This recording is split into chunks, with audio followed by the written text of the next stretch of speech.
Green building is not new. Humans have been building with local materials such as mud, straw, wood, and stone, and using renewable energy from the sun, the wind, and the water for thousands of years.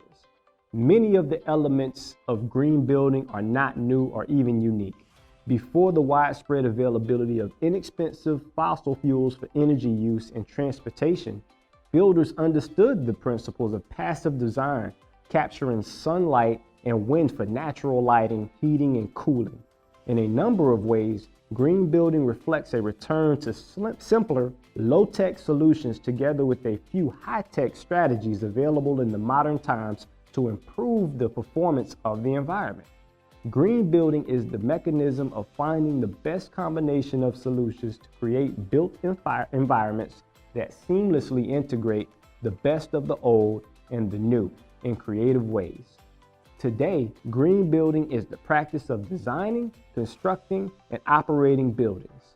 To learn more about sustainability, green development, and opportunity zones, visit www.buildgreenlife.com.